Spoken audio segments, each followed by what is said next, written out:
Bonjour à tous chers mortels, c'est Dragma, on se retrouve pour les achats que j'ai fait, il y en a eu un petit peu, oui un petit peu, sachant que là, d'habitude j'aime bien vous montrer le tas, mais là c'est pas possible, il y a genre 3-4 piles.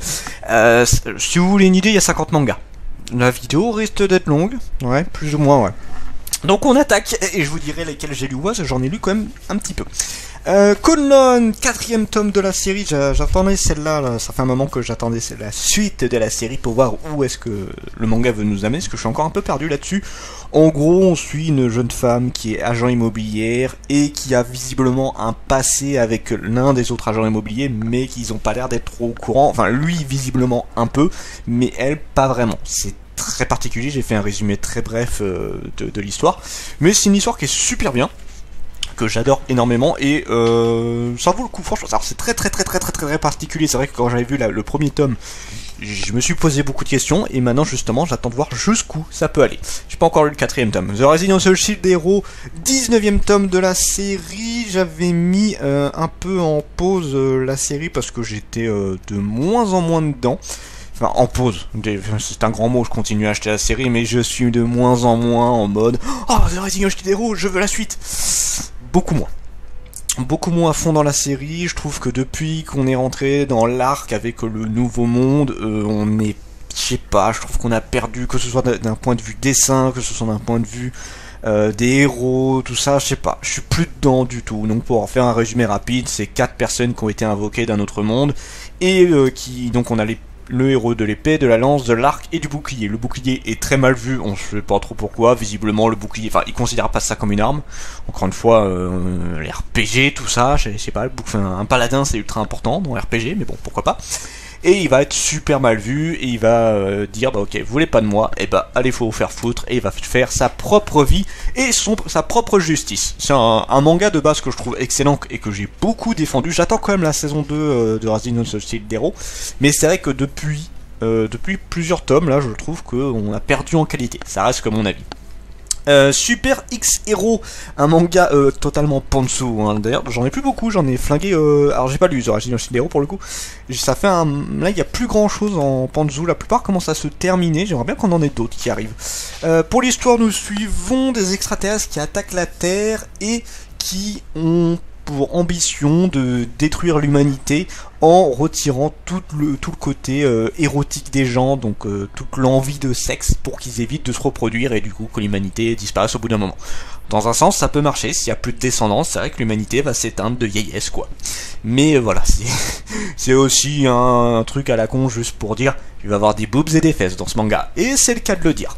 Donc c'est extrêmement cube, c'est du pantsu à 100%, hein, c'est complètement con, mais c'est bien drôle. Voilà, vous voulez profiter de belles vues et bien rigoler, ça vaut le coup, c'est une histoire marrante. Pas encore lu pour le coup. D'ailleurs, je vais en profiter pour mettre ceux que j'ai lus et ceux que j'ai pas lus, hein, pour que je me perde pas. Le 8ème fils, 4ème tome de la série, bien mieux que l'animé, mais alors, c'est pas tout le temps le cas, hein, des fois l'animé correspond relativement bien au manga, ou alors, même si ça correspond pas totalement, au moins ça reste plus que correct. Là, l'animé, je le trouve totalement bâclé et totalement inintéressant. Heureusement qu'il y a le manga. Bon, je crois que c'est tiré d'un light novel, comme d'hab. Pour beaucoup d'isekai, de toute façon, c'est ça. Mais là, ouais, non, franchement, faut voir le manga.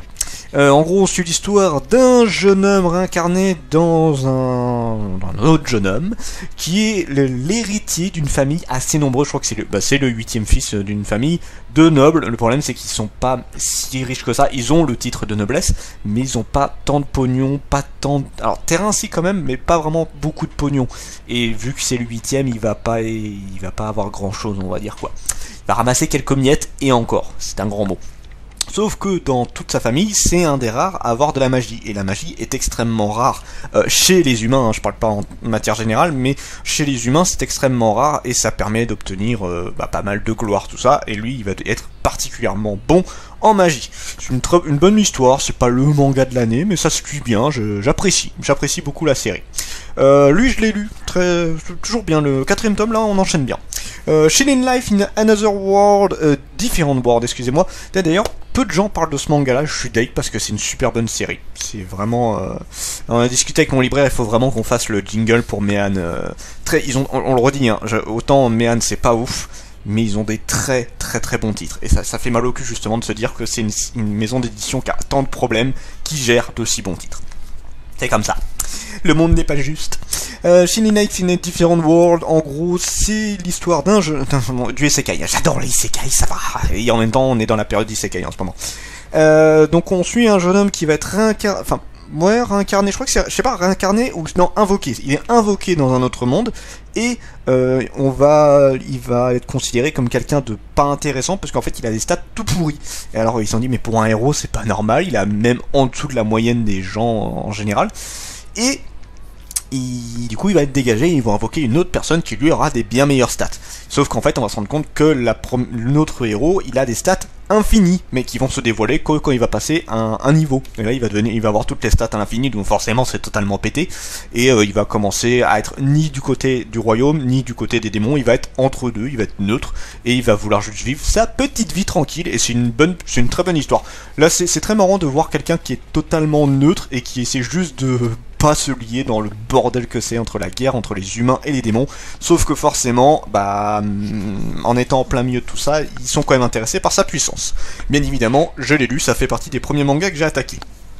Skeleton Knight in Another World, pareil, du Méan, encore une fois, c'est une très bonne série, hein, mais encore une fois, ça fait mal de se dire que c'est eux. Série qui a un animé qui arrive très bientôt, donc là on suit un mec qui jouait énormément à un jeu vidéo, et qui va se réincarner dans un autre monde, en étant son personnage, avec sa puissance et tout, sauf que il était dans la classe des morts-vivants, si je dis pas de bêtises, enfin, c'était un paladin, mais avec un style mort-vivant, et il va garder cette apparence-là, alors que normalement il aurait pu garder une apparence humaine, et il va se retrouver embarqué dans des batailles à droite à gauche. Là il va principalement être du côté des elfes, mais on va se rendre compte qu'il y a des gens qui essaient de capturer des elfes pour en faire des esclaves, d'autres qui sont du côté des elfes, etc. Il y a plusieurs ethnies, on a des hommes bêtes, etc.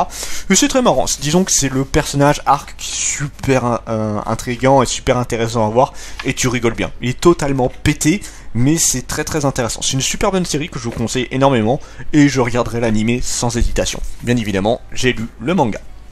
Mon ami des ténèbres, qui colle bien à Nobi Nobi, hein. Je trouve que c'est vrai qu'on a une image de manga pour enfants en général, et mais c'est très bien, c'est très bien. Bon, ils se sont diversifiés, hein. Mais Mon ami des ténèbres, une très bonne série school life, totalement peinard, où en gros on suit une jeune fille qui est un peu primatisée par ses autres compagnons de classe, en la traitant de sorcière des ténèbres parce que elle a le teint un peu plus pâle, parce que elle a les cheveux devant la gueule, du coup elle a l'air d'être très sombre, genre à la Sadako, alors qu'elle est ultra gentille, c'est juste qu'elle est méga timide et qu'elle arrive pas à s'imposer. Du coup malheureusement elle en souffre, et à un moment donné elle va tomber sur un élève qui va arriver dans sa classe qui lui est ultra joyeux, ultra expressif, et qui a pas sa langue dans sa poche. Il est du genre à dire ce qu'il pense, mais sans mauvaise intention. Il est vraiment ultra gentil, et il est en admiration totale devant cette fille, en se disant « Ah, mais elle a des pouvoirs et tout !» Et à chaque fois que quelqu'un essaye de faire en sorte que ce gamin n'apprécie pas cette jeune fille, ça ne fait que renforcer son admiration sur elle, parce que lui, il y croit à fond, et c'est une amitié qui se lie entre ces deux personnages, et c'est vraiment très cool. C'est une bonne petite série, vous voulez vous détendre, vous voulez rigoler, ça vaut vraiment le coup. C'est très bien, c'est excellent, et ça peut être vu pour un peu n'importe qui. Ils mettent 8 ans et plus, mais en vrai, même pour quelqu'un d'un peu plus jeune, je trouve que ça passe très bien. Après, il comprendra peut-être pas les sous-entendus qu'il y a à certains moments. Oui, parce que le gamin, des fois, il dit des trucs, lui, il a pas d'arrière-pensée. Quand t'es un peu plus vieux, ça fait bizarre. Mais bien, je l'ai lu, celui-là. The Kingdom of the Ruin, manga que j'ai toujours pas présenté, ça fait un bail que je devais en parler, mais c'est comme d'hab, il traîne avec d'innombrables mangas que je dois parler.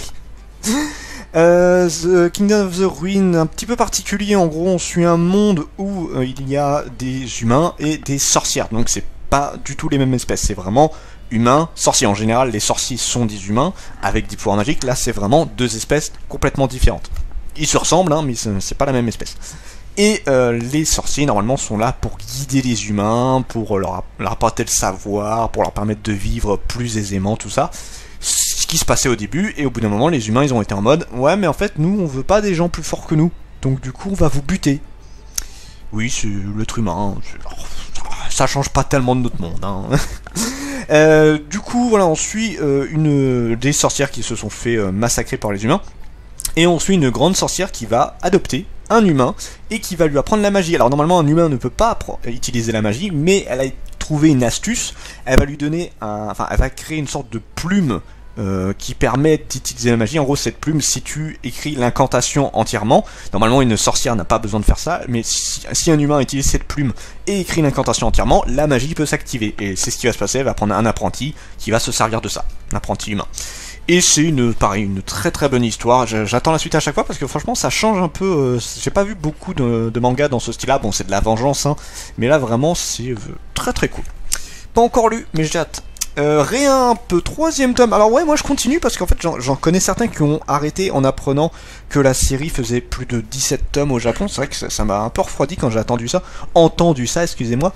Mais j'adore vraiment le style. C'est ayant été dans le domaine libraire, commerce, tout ça, c'est vrai que c'est très intriguant de voir un petit peu tous les côtés. Parce que je connais le milieu du commerce, vraiment la vente de livres. Je connais un peu comment ça se passe en logistique, ce genre de trucs là.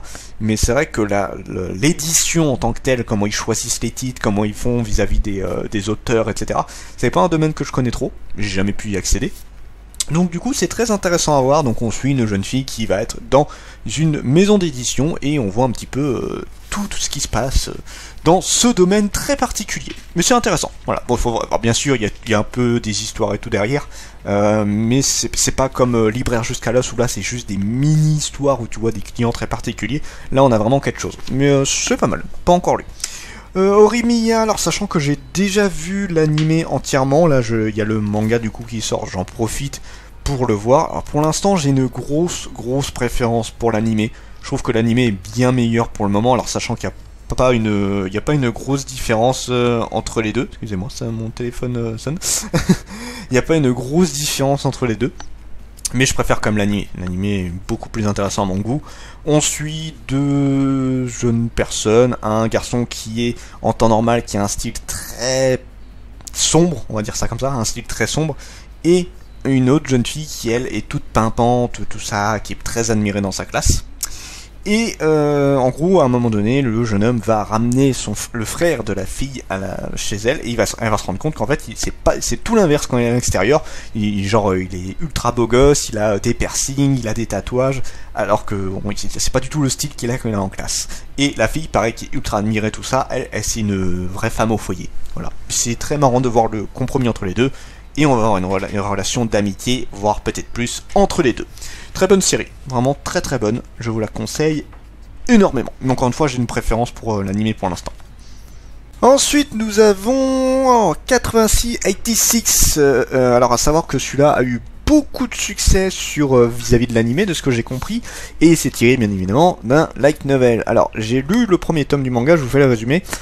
Tous les jours, la République de San Manolia essuie les assauts de son pays voisin, l'empire de Giad. Sur le champ de bataille, des drones autonomes s'affrontent, ainsi se déroule une guerre n'impliquant aucun être humain, du moins en apparence.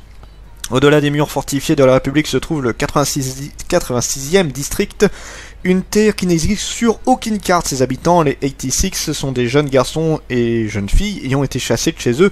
Les voilà contraints à piloter des drones censés être autonomes. Shin, le jeune capitaine de l'escadron Speedhead, et Lena, opératrice au sein de l'armée de la République, vont être amenés à se rencontrer avant que le tumultueux destin ne joue contre eux. Alors, je vais pas donner un gros avis tout de suite, parce que j'ai lu le premier tome, je vais juste vous dire, j'étais un peu mitigé. Voilà. Si vous voulez une raison, je trouve que le rendu de l'action est pas ultra bien dans le manga. Je pense que ça doit être bien mieux dans l'animé. Donc voilà, je vais pas rentrer trop dans le détail, je vous ferai un avis sur ce manga-là.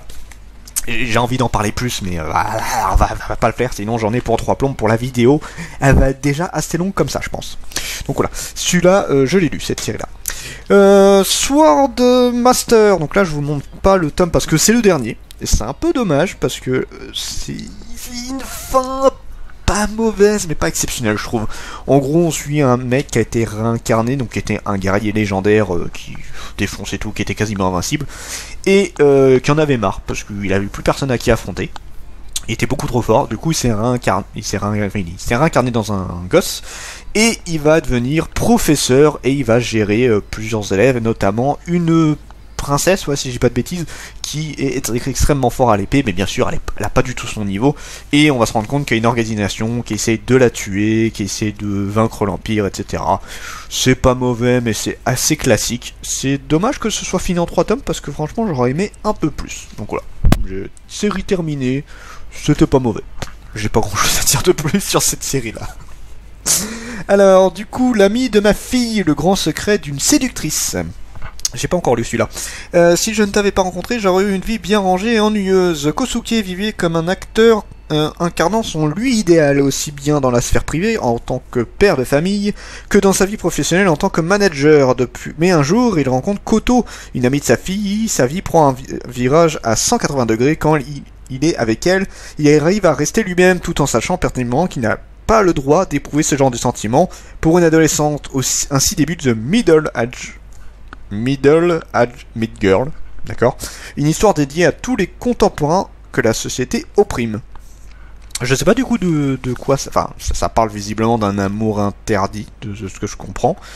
Mais je sais pas où... Est-ce que ça va aller jusqu'à plus et affinité, ou est-ce que ça va se limiter à... Non, j'ai l'impression que ça va aller jusqu'à plus et affinité, ouais, j'ai l'impression. Ouais.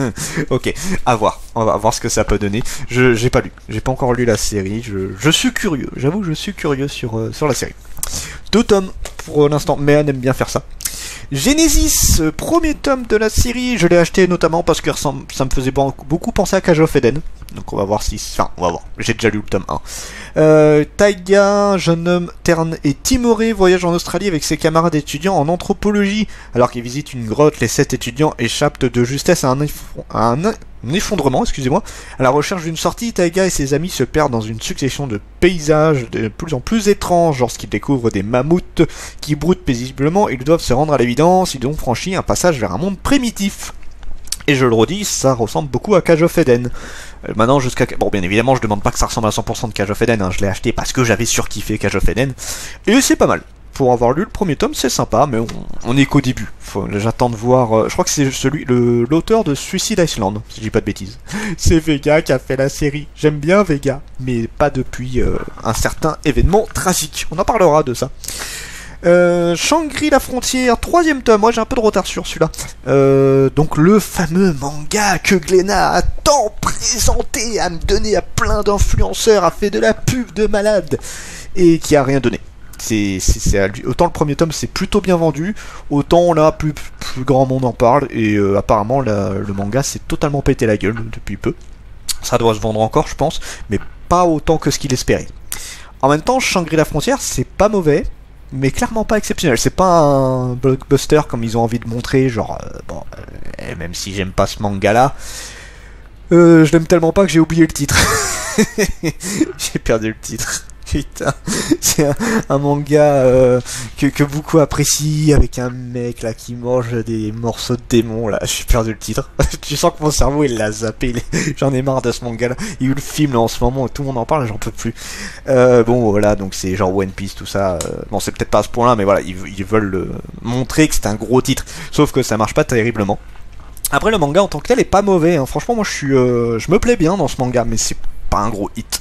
Donc Shangri la frontière, on suit un jeune homme qui est fan des jeux de bouse, comme il appelle ça. En gros c'est des jeux ultra merdiques, bien buggés, qui ont pas des histoires de fous, mais qui sont du coup hardcore à finir, parce que je le redis, sont truffés de bugs. Du coup ça rend les jeux quasiment impossibles à faire. C'est pire que du Dark Souls le truc. Et du coup à un moment donné il va dire bon, je vais faire une petite pause et je vais tester un jeu qui est considéré comme très populaire, très apprécié, et il va tomber sur Shangri la frontière, qui est l'un des derniers jeux sortis en VR MMORPG, et qui est vraiment apparemment super bien et tout, donc il va le tester et il va se mettre à fond dedans. Et c'est une histoire plutôt cool, c'est à la SAO mais sans le côté mort. Du coup, mais s'il meurt ça change rien, mais là il se donne le défi de ne pas crever. Et si, il est mort une fois, cela dit. Il est mort une fois pour l'instant. Donc voilà. Manga sympa. Ça reste cool. Ça vaut pas la publicité que Glénat a voulu mettre, mais en même temps, Glénat, ils ont... À part les... Je le redis, quand One Piece va s'arrêter, je sais pas comment ils vont faire. Bah, ça se vendra toujours, hein. Dragon Ball, tu regardes, tout ça, ça se vend toujours. Mais ça suffira pas, je pense. Je l'ai lu, c'était cool. Save the New World, quatrième tome de la série, pareil, pas connu du tout. Très très bonne série. Komiku pareil, Komiku qui a des séries plutôt cool, mais qui savent pas les mettre en avant. Et c'est très dommage. En gros, on suit un jeune homme qui a été invoqué dans un autre monde et qui a aucun pouvoir. Chose assez rare, c'est souvent quand il y a du isekai, les personnes invoquées ont des pouvoirs totalement pétés. C'est pas du tout son cas, c'est un humain totalement classique, aucun pouvoir magique, aucune puissance. Son seul talent, c'est qu'il est assez bon manipulateur. C'est tout. Il est loin d'être con. Il sait très bien manipuler les gens parce que dans ce monde-là, les gens sont plutôt honnêtes, si on peut dire ça comme ça, et ils ont pas trop l'habitude de la manipulation à ce point-là, on va dire. Là, on a un degré vraiment au-dessus. De toute façon, je pense que l'image vous parle bien à ce niveau-là. Donc voilà, et en gros, il va essayer de survivre dans ce royaume en se créant des amitiés, enfin des amitiés. C'est plus des relations, on n'est pas vraiment dans de l'amitié, il y en a un peu mais pas beaucoup. Donc voilà, il essaie juste de trouver sa place et de survivre. Et c'est très cool, c'est une super bonne série que je vous conseille énormément. Pas du tout connue et c'est bien dommage. Love Fragrance, je suis en cours, je n'ai pas encore fini la série. Je vais faire le résumé directement. On suit une jeune fille qui est comptable, oui c'est ça, qui est comptable, qui transpire énormément. Oui, c'est un truc important à dire, et qui du coup est extrêmement complexé vis-à-vis de ça, et qui presque tous les jours elle va aux toilettes pour se débarbouiller, pour essayer pour retirer son excès de sueur. Et elle va tomber sur un mec qui lui est dirigeant d'une des parties de la société de tout ce qui est conception, parce que c'est une entreprise qui crée des savons, et il est chef de l'une de ces parties. Et il a un fétichisme, c'est de sentir toutes les odeurs, en même temps ça va bien avec son métier, et en fait il va être en kiff total sur elle vis-à-vis au début des odeurs, et après bah, ça va tomber dans de la relation. Et c'est cool, moi j'aime beaucoup la série, je suis pas fétichiste des odeurs, mais étant fétichiste, je comprends. C'est vrai qu'on a eu une discussion sur mon serveur, venez sur le serveur Discord, où en gros il y en a qui avaient un peu de mal vis-à-vis de ce manga là, parce qu'ils trouvaient ça bizarre, mais étant concerné par ce truc là, j'arrive à comprendre, et du coup ça m'a moins choqué je suppose. Mais du coup c'est une très bonne série que je conseille aussi énormément. Et ça change, hein, c'est très adulte pour le coup. Enfin adulte sans trop aller loin, hein. C'est vrai qu'on a un peu de sexe et tout, mais ça reste très limité. Mais c'est sympa, très bonne série.